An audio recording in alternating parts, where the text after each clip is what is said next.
بیٹی افطاری میں تھوڑا وقت باقی ہے، مہمان آنے والے ہیں، جلدی سے میرے ساتھ کچن میں کام کروا دو۔ ماں نے اپنی بیٹی کو آواز دی، لیکن وہ انسنی کرتے ہوئے خاموشی سے اوپر والے کمرے میں چلی گئی اور کمرے کا دروازہ بند کر کے ٹی وی پر اپنی پسند کی فاحش فلمیں دیکھنے لگ گئی۔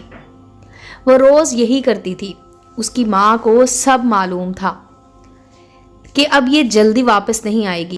وہ وہاں روم میں بیٹھ کر فحش فلمیں دیکھتی ہے، لیکن لڑکی کو بھی یہ معلوم نہیں تھا کہ وہ رمضان کے مہینے میں کمرہ بند کر کے کیا دیکھ رہی ہے۔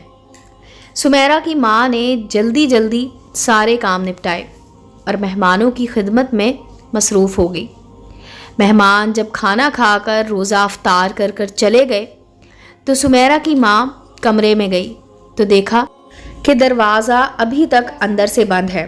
اس نے دروازہ بجایا اور آواز دے کر کہا کہ بیٹی سمیرہ آ کر کھانا کھا لو، ٹائم بہت ہو گیا ہے، لیکن اندر سے کوئی جواب نہیں آیا۔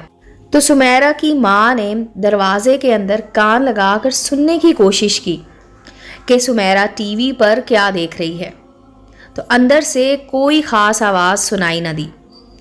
ماں کو جب کوئی آواز نہ آئی تو وہ پریشان سی ہو گئی، بار بار دروازہ بجانے لگی اور سمیرہ کو آواز دینے لگی۔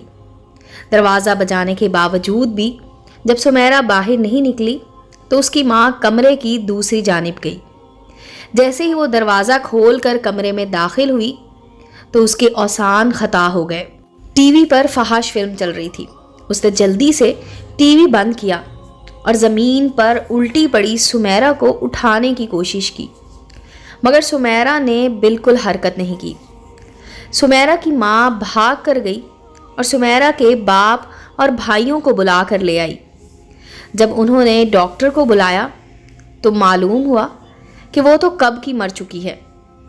جب جنازہ اٹھانے کی باری آئی تو ٹی وی بھی میت کے ساتھ ہی چلنے لگا۔ جب میت قبر میں ڈالی تو وہ باہر نکل آتی۔